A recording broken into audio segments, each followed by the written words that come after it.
فرش التراب يضمني. دو سوال مجھے کرنے ہیں.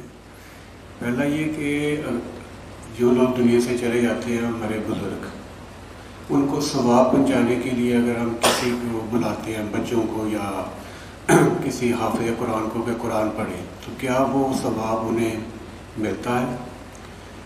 دوسرا سوال یہ ہے کہ مرنے کے بعد انسان کی زندگی، کیا جو نیک لوگ ہیں وہ قبروں کے اندر ہی ہیں، اور کیا ان کا کوئی عمل دخل دنیا میں رہ جاتا ہے، یا کیا وہ ہمارے لیے کوئی دعا کر سکتے ہیں یا نہیں؟ پلیز ذرا تفصیل سے اس معاملے میں روشنی فرمائیے. اس میں تو کیٹیگوریکل میرا جواب ہے کہ قطعاً نہیں، بلکہ یہ بدعت ہے. یعنی یہ بجائے آپ کو کوئی ثواب دلانے کے الٹا جو ہے آپ پر گرفت ہو جائے گی. ایسی کوئی چیز صحابہ سے ثابت نہیں ہے، اور ہمارا دین وہی ہے، ما انا علیہ واصحابی. رسول نے فرمایا جس چیز پر میرا عمل ہے اور میرے صحابہ کا ہے، دین تو اصل میں وہی ہے. جہاں تک ایصال ثواب کا تعلق ہے، اس میں ہمارے ہاں ذرا کافی مختلف آراء موجود ہیں.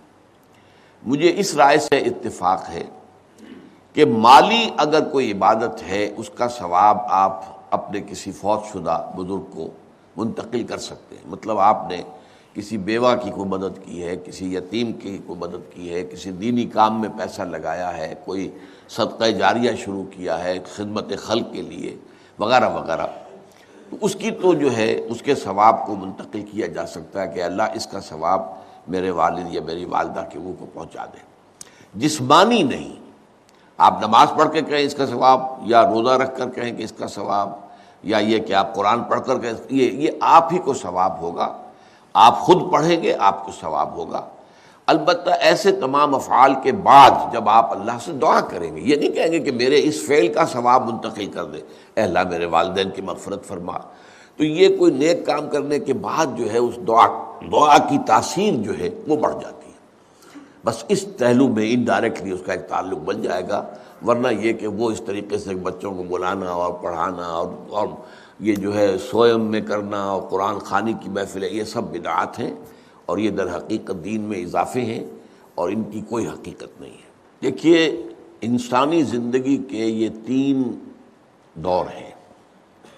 حیات دنیاوی جو ہماری پیدائش سے شروع ہو کر اور ہماری موت پر ختم ہو جائے، پھر حیات برزخی موت سے لے کر قیامت کے دن تک، اور پھر حیات اخروی ہے قیامت میں ریزریکشن کے بعد سے وہ زندگی جو ہے جو جنت یا دوزخ کی ہے.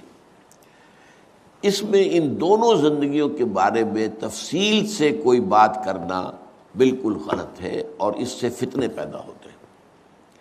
ظاہر بات ہے کہ قبر، جسم تو قبر میں رہتا ہے، اس میں تو کوئی شک ہی نہیں ہے. روح کہاں جاتی ہے؟ کیا وہ بھی قبر ہی میں رہتی ہے یا کہیں اور چلی جاتی ہے؟ قرآن مجید میں سجین اور اعلیٰ علیین کا ذکر موجود ہے، لیکن یہ تمام چیزیں متشابہات میں سے ہیں. یہ تمام چیزیں قرآن مجید میں سورہ آل عمران کے شروع میں بیان کیا گیا ہے کہ ہم نے یہ کتاب اتاری ہے، اس میں کچھ آیات محکمات ہیں، کچھ متشابہات ہیں. وہ متشابہات کا ایگزیکٹ مفہوم جاننا اس وقت ہمارے لیے ممکن نہیں ہے. یہ تو جب اس عالم میں ہم پہنچیں گے تو معلوم ہوگا کہ ہاں یہ بات تھی کہ جو قرآن مجید میں اس طور سے کہی گئی تھی.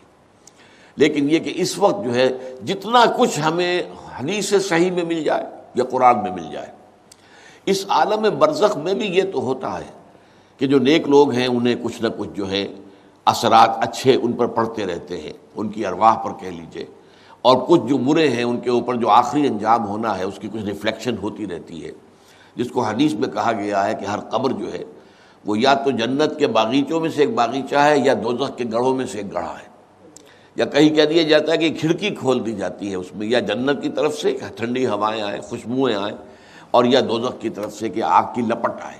دوزخ میں داخل ہوں گے قیامت کے بعد ہی، اور جنت میں داخل ہوں گے قیامت کے بعد ہی، لیکن اس کے کچھ آثار پڑنے شروع ہو جاتے ہیں. وہ جس کو انگریزی میں آپ کہتے ہیں coming events cast their shadows before, بعد میں آنے والے واقعات جو ہیں ان کے کچھ سائے جو ہیں پہلے سے آنے شروع ہو جاتے ہیں. تو اسی طرح سمجھیے کہ جو کچھ آخرت میں کسی انسان کے ساتھ ہونا ہے اس کا ایک عکس جو ہے وہ عالم برزخ میں شروع ہو جاتا ہے۔ اسی لیے قرآن مجید میں یہ بھی آیا ہے کہ یہ جو آل فرعون تھے یہ صبح و شام جہنم پر پیش کیے جاتے ہیں، اور قیامت کے دن پھر کہہ دیا جائے گا ادخلوا آل فرعون النار، ان کو داخل کر دو آگ کے اندر۔ تو یہ اس حد تک، باقی یہ ہے کہ تفصیل میں جانا، ہاں ایک رائے ہے، یہ شاہ ولی اللہ دہلوی رحمۃ اللہ علیہ کی ہے، اگر ان کی رائے نہ ہوتی تو میں اسے بیان بھی نہ کرتا، لیکن یہ کہ وہ ایک بہت بڑے محدث اور بہت مفکر اور دین کے فلسفے سے بہت بڑے واقف انسان تھے۔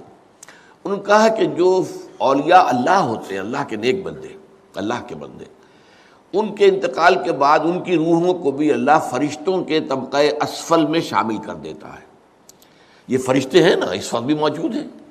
ابھی شاید اگلے ہی جمعے میں وہ حدیث جو ہے اس کا بیان آئے گا کہ جب بھی کسی گھر میں، اللہ کے گھر میں کچھ لوگ اس لیے جمع ہوں کہ اللہ کی کتاب پڑھیں اور سمجھیں اور سمجھائیں، تو ان کے اوپر فرشتے گھیرا ان کا ڈال لیتے ہیں، اور ان پر اللہ کی طرف سے سکینت نازل ہوتی ہے اور رحمت نازل ہوتی ہے، اور اللہ ان کا ذکر کرتا ہے فرشتوں کے پاس، دیکھو میرے بندے، تم کہتے تھے یہ فساد مچائے گا، دیکھو یہ بھی تو ہے نا جو میرے کلام کو پڑھنے کے لیے میرے گھر میں جمع ہیں۔ تو فرشتے ہیں موجود، ہم میں سے ہر ایک کے ساتھ 2 فرشتے موجود ہیں۔ تو یہ فرشتہ اسفل ہے، سب سے نیچے، جو دنیا کے کاروبار کو چلانے میں اللہ تعالیٰ کے سول سرونٹس ہیں، پھر اس سے اوپر کے فرشتے ہیں، اس سے اور اوپر کے فرشتے ہیں، پھر مقربین ہیں جو اللہ تعالیٰ کے قریب ترین فرشتے ہیں۔ لیکن یہ کہ ملائکہ کے طبقہ اسفل میں شامل کر لیتے ہیں تاکہ جو کام اللہ تعالیٰ ملائکہ سے لیتا ہے وہ ان سے بھی لینے شروع کر دیتا ہے۔ لیکن ہمیں یہ اجازت نہیں ہے کہ ہم فرشتوں کو پکار کر کہیں کہ اے فرشتے، اے جبریل، اے میکائیل، یا فلاں، اے منکر، جو یا میرے جو ہے کرامن کاتبین، میرا یہ کام کر دو، نہیں، یہ شرک ہو جائے گا۔